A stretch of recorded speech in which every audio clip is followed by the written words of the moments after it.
திரு ராஜகம்பீரன், இப்போ நம்ம திமுக கூட்டணி இந்த கட்சிகள் எங்க போவாங்கன்றத நிறைய பேசணும். பட் என்டிஏல என்ன ஆச்சு, அந்த கட்சிகள்லாம் எங்க போவாங்கன்ற கேள்வியும் அப்படியே இருக்குல்ல. இன்னைக்கு அண்ணாமலை ஒரு புது இயக்கம் காண போறேன்னு சொல்றாரு. அப்போ அவங்களுக்கும் இன்னும் இன்னைக்கு நிறைய ஆப்ஷன்ஸ் இருக்கு. திரு தினகரனா இருக்கட்டும், டாக்டர் அன்புமணி ராமதாஸா இருக்கட்டும், அவங்க எல்லாருமே இன்னைக்கு எல்லா ஆப்ஷன்ஸையும் திறந்து வச்சிருப்பாங்கன்றதான ரியாலிட்டியா பார்க்க முடியுது திரு ராஜகம்பீரன். இல்ல, விஜய் என்கிற புயல் வீசி தமிழ்நாட்டினுடைய அரசியல் பெருமரங்கள் எல்லாம் சாய்ந்து விட்டது என்கிற நிலைமை வருகிற போது, ஏற்கனவே ஆட்சியிலே அதிகாரத்திலே இருந்த கட்சியே நிலை குலைந்திருக்கிறது என்று சொல்லுகிற ஒரு நிலைமை வந்ததற்கு பின்பு என்டிஏ கூட்டணிலாம் நீங்கள் தேடி பிடிச்சுதான் கண்டுபிடிக்கிற இடத்துல தான் இருக்குன்னு நான் நினைக்கிறேன். ஏன்னா திமுக அதிமுக தான் தமிழ்நாட்டினுடைய இருபெரும் கட்சிகள், இருதுருவ அரசியலை நிலைநாட்டியவர்கள். அவர்கள் இரண்டு பேருக்குமே ஒரு நிலை குலைவு வந்ததற்கு பின்பு என்டிஏ எங்க இருக்குன்னு நம்ம எப்படி தேடுறதுன்னு எனக்கு தெரியல. பெரிய பெரிய மரங்கள்லாம் சாஞ்ச முன்னாடி நீங்க சின்ன சின்ன இதெல்லாம் எங்க இருக்கு, செடியெல்லாம் எங்க இருக்குன்னு நம்ம தேடுறது மாதிரி தான் இருக்கு நீங்க கேட்கறது என்கிட்ட. இல்ல, ஆனா அவங்க எங்க இந்திய கம்யூனிஸ்ட் தமிழ்நாட்டுடைய கூட்டணி அரசியல் லேண்ட்ஸ்கேப்லயே பாத்தீங்கன்னா இந்த சின்ன சின்ன பிளேயர்ஸ் எல்லாம் எதை நோக்கி போறாங்களோ அதுதானே நமக்கு ஒரு மெசேஜ் சொல்லிட்டு இருக்கு. இது வரைக்கும் அவங்க திமுக பக்கம் போய் இப்ப எங்களுக்கு தான் 25 கட்சி கூட்டணி, எங்களுக்கு 45 கட்சி கூட்டணிங்கிறது தானே இங்க ஒரு பிளெக்ஸாவே இருக்கு. உங்க கேள்வியிலே பதில் இருக்கு. 25 கூட்டணி வச்சும் அவங்க தோத்து போயிருக்காங்கிறதான யதார்த்தம். அப்ப சிறு கட்சிகள் கூட்டணினால வெற்றி தீர்மானிக்கப்படுவதில்லை என்பதற்கு நீங்க சொன்னதே உதாரணமாக இருக்கிறது. அப்ப விஷயம் இங்க இருக்குன்னா, பெரும்பான்மை பலம் பெறக்கூடிய கட்சிக்கு பின்னணியிலே தான் தோழமை கட்சிகள் இயங்க முடியும் என்கிற கல யதார்த்தத்தை தான் கம்யூனிஸ்ட் கட்சிகளும் சொல்லிக் கொண்டிருக்கிறது. எதனால அவங்க திமுக கூட்டணியில் இல்லை என்று இந்திய கம்யூனிஸ்ட் கட்சி சொல்லுகிறது. அதனுடைய மாநில செயலாளர் தோழர் மு வீரபாண்டியன் சொல்றாருன்னா, அவர்கள் இந்தியா கூட்டணியில் இல்லை என்பதனாலதான் சொல்றாங்க, இல்லாட்டினா சொல்ல மாட்டாங்க. அதே சமயத்தில் ஏன் தாவேகா கூட்டணியிலும் அவர்கள் இல்லை? எது திமுக இந்தியா கூட்டணியில், தாவேகா இந்தியா கூட்டணியில் இல்ல, நீங்க சொல்றது சரிதான். அதனால இப்ப கம்யூனிஸ்ட் இந்தியா கூட்டணியில இல்ல, அதனாலதான் அவர்களோடு கூட்டணி இல்லை. நாங்கள் நிலைப்பாட்டை பிறகு அறிவிப்போம். நாங்கள் யாரோடும் இல்லை. இந்த அரசு சரியாக இயங்கும் பட்சத்தில் நாங்க அதை ஆதரிப்போம், தவறு செய்தால் விமர்சிப்போம், தேவைப்பட்டால் அவர்கள் மதச்சார்பின்மையிலே தாவேகா உறுதியாக இருக்கும் என்றால் திமுகவையே மீண்டும் இந்தியா கூட்டணிக்குள்ள கொண்டு வரணும்னு ஒரு முயற்சி போயிட்டு இருக்கு அப்படிங்கிற ஒரு தியரியும் இருக்குல்ல. அவங்க நேஷனல் லெவல்ல நம்ம இன்னும் திமுகவை நம்மளோட வச்சுக்கணும்னு காங்கிரஸ்ல ஒரு சாரார் விரும்புறாங்க அப்படிங்கிற ஒரு தாட் ப்ராசஸும் இருக்குல்ல. இல்ல, அது சரியான நிலைப்பாடு தான். திமுகவை காங்கிரஸ் விட்டு போனது என்பது வரலாற்று பிழை தான். ஒரு மாநில கட்சி அதிகாரத்துக்கு வருகிறது என்பதற்காக தேசிய அளவில் இருக்கக்கூடிய கூட்டணியை உடைப்பது என்பது ஒரு மிகப்பெரிய வரலாற்று பிழை. ஏன்னா பாஜகவை எதிர்ப்பதற்கு பலத்தை அதிகப்படுத்த வேண்டுமே தவிர பலவீனமாக்க கூடாது. மாநில கட்சிகளை அரவணைத்து செல்ல வேண்டுமே தவிர மாநில கட்சிகளை நீங்கள் உடைத்து எறிவது. இப்ப தேசிய அளவுல திமுகவோட கூட்டணி, மாநில அளவுல தாவேகாவோட கூட்டணியா காங்கிரஸ்? ஏன் அப்படிலாம் இல்லையா என்ன? ஏற்கனவே மார்க்சிய கம்யூனிஸ்ட் கட்சியும் காங்கிரசும் எதிரெதிர் நிலைப்பாட்டில் தான் கேரளால இருக்காங்க. ஆனா இந்தியா கூட்டணி என்று வருகிற போது ஒரே நிலைப்பாட்டுக்கு வருவது இல்லையா? அது ஏற்கனவே அதற்கு முன்னுதாரணம் இருக்குது. அதற்கு தேவையான பெருந்தன்மை இல்லை என்று வேணால் நம்ம அதை புரிந்து கொள்ளலாமே தவிர அப்படி ஒரு நிலைப்பாட்டை எடுக்க முடியும்ல. இப்ப திமுகவிற்கு மதச்சார்பற்ற அரசியல் என்பதற்கான முகமாக காங்கிரஸ் இல்லை என்றால் அவர்கள் எப்படி ஒரு தனியான ஒரு களத்தை ஒரு அணியை அமைப்பார்கள் என்கிற கேள்வி ஒரு மிகப்பெரிய சவாலாகத்தான் இருக்கிறது. அதையும் சேர்த்து சிந்திக்க வேண்டிய கட்டாயத்திலே இருக்கிறது. ஏனால் தாவேகாவும் இந்தியா கூட்டணியிலே இல்லை, மதச்சார்பற்ற அரசியலுக்குள்ளே அவர்கள் முழுமையாக இல்லை. அவங்க என்னவா இருக்கிறாங்கிறது அவங்களுடைய வண்ணமே யாருக்கும் புரியல. தாவேகா எந்த திசையிலே பயணிக்கிறது, அது எந்த அரசியலுக்கான முகமாக இருக்கிறது, அது சமூக நீதி அரசியலுக்கான முகமா, மதச்சார்பற்ற அரசியலுக்கான முகமா, எல்லாத்தையுமே அவங்க ஒரு குத்துமதிப்பா சொல்றாங்களே தவிர மதச்சார்பற்ற சமூக நீதி குறிக்கோளை அவர்கள் ஒரு சொல்றாங்க இல்ல அப்படி அவங்க சொல்லிக்கிறாங்களே தவிர நடைமுறையில அவர்கள் அந்த கொள்கைக்கான உறுதி படைத்தவர்கள். இப்ப கம்யூனிஸ்ட் கட்சி ஒரு நாளும் மதச்சார்புடைய அணிகளின் பக்கம் போகாது என்கிற உறுதித்தன்மையோடு இருக்கிறது மாதிரி தாவேகாவை நாம உறுதிப்படுத்த முடியுமா? அப்படி ஒரு கேள்வி இருக்குல்ல. தாவேகா மதச்சார்பற்ற சக்தியாக நீடித்திருக்கும், நிலைத்திருக்கும் என்பதற்கான உத்தரவாதத்தை யாராவது நமக்கு தருவார்களான்னு ஒரு கேள்வி இருக்குல்ல. அப்படி ஒரு கேள்விக்கு அங்க பதிலே இல்ல. அவங்க எல்லா பக்கமுமே அதே கேள்வியை இன்னைக்கு திமுக அதிமுக நோக்கி வச்சா, இப்ப காங்கிரஸ் இன்னைக்கு தாவேகாவோட இருக்கு. அப்ப திமுகவோ அதிமுகவோ திரு ஜுபேர் சொல்றது போல பாஜகவோட போக மாட்டாங்கன்னு என்ன நிச்சயம்?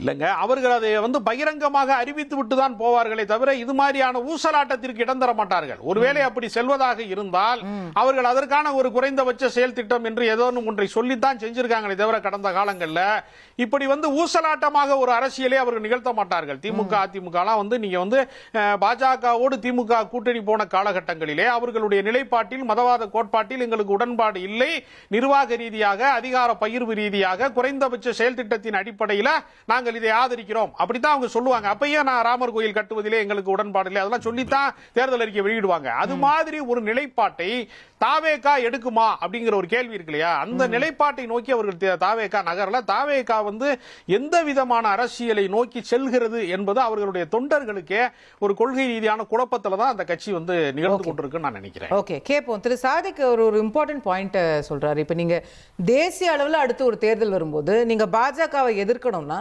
இந்தியா கூட்டணி அல்லது காங்கிரஸ் இருக்கக்கூடிய ஒரு கூட்டணி ஃபார்மேஷன் ஆதரிப்பது தானே ஒரு சரியான லாஜிக்கா இருக்கும். அதுக்கான பெருந்தன்மை இருந்தால் அதை செய்ய முடியுமே அப்படிங்கிற. இல்லை, இதுக்கு முன்னாடி விபி சிங் இருந்த பொழுதும் அல்லது வேற யார் இருந்த போதெல்லாம் கூட தேசிய கட்சியோடு கூட்டணி வைத்து அங்கே ஆட்சி அமைக்கல. மூன்றாவது நீ ஆட்சி அமைத்த போது பெரிய கட்சிகள் ஆதரவு அளித்தது. அப்படிதான் நாங்கள் பயணித்து போனோம்.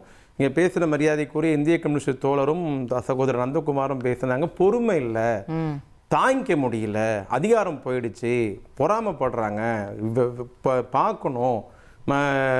நந்தகுமாரன் பேசுகிற போது உதயநிதி அண்ணா சட்டமன்றத்தில் வந்து என்னெல்லாம் பேசினாரு, ஆனால் அப்போ என்ன அவர் அட்வைஸ் கொடுத்தாருன்ட்டு. ஐயா, நாங்கள் 6 மாதம் பொறுமையாக இருப்போம். எங்கள் தலைவர் சொன்னது உண்மைதான். 6 மாதம் இந்த ஆட்சிக்கு வாய்ப்பு தருவோம், பொறுமையா இருப்போம்னு சொன்னது.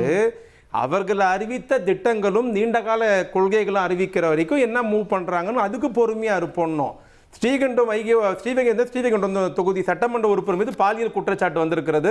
இன்னைக்கு பல கட்சிகள் கண்டித்திருக்கிறது. அதை கண்டிக்கிறதுக்கும் திமுக 6 மாசம் வெயிட் பண்ணுமா? சரி சொல்லுங்க சார். இன்னைக்கு தாவேகாவுடைய ஆலந்தூர் பகுதி செயலாளர் பாலியல் குற்றச்சாட்டில் எஃப்ஐஆர் பதிவு செய்யப்பட்டிருக்கிறார். அதை கண்டிக்கிறதுக்கும் 6 மாசம் வெயிட் பண்ணுமா? நேற்று முன்தினம் 22 நகரத்தில் பகுதியில் மின்சார வெட்டுக்கு மக்கள் வீதிக்கு வந்து போராடி இருக்கிறார்கள். அது முக்கியமான பகுதி, முதலமைச்சருடைய பெரம்பூர் தொகுதி. அதை கண்டிக்கிறதுக்கும் பேசுறதுக்கும் அறிக்கை விடுறதுக்கும் 6 மாசம் வெயிட் பண்ணுமா? இன்னைக்கு கால பத்திரிகை செய்தி என்ன தெரியுமா? இதே தந்தி டிவியில் நானும் அண்ணன் நந்தகுமாரன் பேசுற போது அண்ணன் நந்தகுமார் வார்த்தை சொன்னார், சிஎம்டியில சென்னை பெருநகர வளர்ச்சி குழுவில் ஞாபகம் இருக்கா, ஊழலே இல்லை. நேத்து ஒரே நாளில் டெவலப்மென்ட் ஃபண்ட் இல்லன்னு ஒரே நாளில் எத்தனை கோப்பு கையெழுத்தாயிருக்கு தெரியுமா? இன்னைக்கு காலை பத்திரிகை செய்தி, திமுக செய்தி அல்ல, 100 கோடி ரூபாய் கைமாறியதாக பத்திரிகை செய்தி வெளியிட்டிருக்கிறது. இந்த நிமிஷம் வரை அரசு மறுக்கவில்லை, அவதூறு வழக்கு போடல. இதை கண்டிக்கிறதுக்கும் திமுக 6 மாசம் வெயிட் பண்ணுமா? என்ன சார் லாஜிக் உங்க லாஜிக்? நீங்க அநியாயமா பண்ணுவீங்க. இதெல்லாம் தெரிஞ்சு முன்னாலே சொல்லிருக்கணுங்க.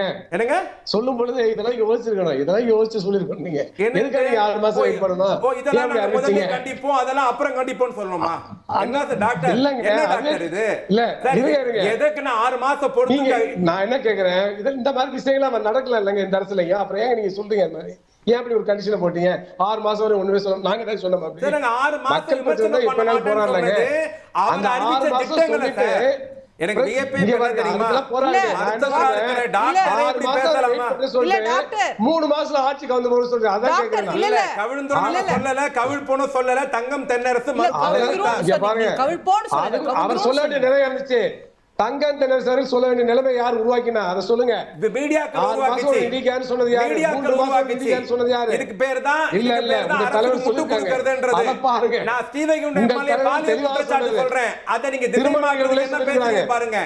தாவேகாவுடைய பகுதி செயலாளர் பாலியல் குற்றச்சாட்டு சொல்றேன். அதை திசை மாத்துறீங்க. ஒரே நாள்ல 100 கோடி ரூபாய் சிஎம்டில கைமாறி இருக்குன்னு செய்தி வந்திருக்குன்றேன். நீங்க திசை மாத்துறீங்க. யார் செஞ்சாலும் இந்திய கம்யூனிஸ்ட் கண்டிக்குங்க, எடுத்து போராடுங்க. இல்ல உங்களுக்கு தயக்கம் இருக்கு? இல்ல இது வரைக்கும் எந்த செஞ்சாலும் யார் செஞ்சாலும் பாலியல் யாரா இருந்தாலும் டாக்டர் ஒரு நிமிஷம் இந்த கூட்டணிக்கு டாக்டர் ஒரு நிமிஷம் டாக்டர் நீங்க வேகமா பேசுறதுக்கு பதட்டப்படுறீங்க தெரியுது. அரசுக்கு ஆதரவு கொடுக்கிற நீங்க போராட்டம் நடத்தலாம், ஆனா அந்த அரசை எதிர்க்கிற நாங்க கண்டிச்சா உங்களால பொறுமையா இருக்க முடியலன்னு கேப்பீங்களா? நாங்க சொல்லலங்க, சொன்னது நீங்கங்க. எதுக்கு சொன்னோம்? சரி எதுக்கு சொன்னோம் சார்? இன்னைக்கு கண்டிக்காம இன்னைக்கு ஏற்பட்ட இதுக்கான 6 மாசம் பொறுப்பா இருக்கு, 6 மாசம் பொறுப்பா நீங்க சொல்லிருக்கலாம்ல. மக்களை தெளிவுபடுத்த எப்பயாச்சும் எதுக்கு 6 மாசம் பொறுப்பு, எதுக்கு 6 மாசம் இன்னைக்கு பொறுப்பு கரண்ட் கட் ஆகுறதுக்கு 6 மாசம் பொறுத்து நான் கண்டிக்கணுமா? நான் அப்படி சொல்லல, நீங்க அப்படிதான் சொல்றீங்க. இப்போ 6 மாசம் சொன்னீங்களே, இப்போ ஏன் கண்டிக்கிறீங்க? பாலியல் குற்றச்சாட்டு இன்னைக்கு தான் வந்திருக்கு. சட்டமன்ற உறுப்பினர் மீதே குற்றச்சாட்டு, ஆளுங்கட்சி பகுதி செயலா மீது குற்றச்சாட்டு, சிஎம்டில முறைகேடு, இப்படி தொடர்ந்து வந்துட்டு இருக்கு. இதெல்லாம் உடனே கண்டிக்கணுமா? 6 மாசம் பொறுத்து கண்டிக்கணுமா? உடனே கண்டிக்கணுங்க. நீங்க அதுதான் திமுக பண்ணிருக்கு. எதுக்காக இல்ல, அவர் என்ன சொல்றாரு, நீங்க உடனே கண்டிச்சிடுங்க, நல்லதுதான். முன்னாடியே யோசிச்சு சொல்லிருக்கலாம்ன்றாரு. எதை எதுக்கு முடிச்சு போடுறீங்க?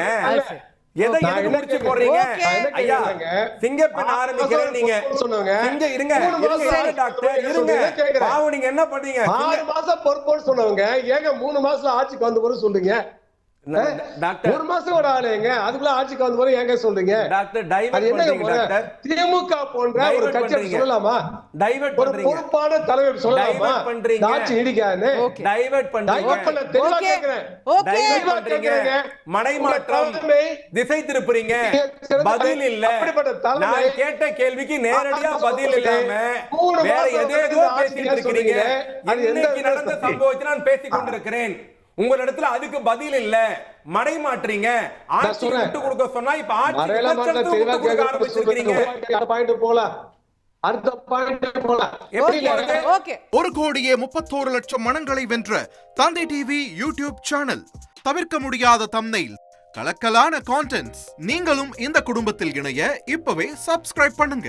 அசுரபலம் கொண்ட எங்கள் டிஜிட்டல் கரங்களில் உங்கள் விளம்பரங்களை சேர்க்க வாட்ஸ்அப் பண்ணுங்க.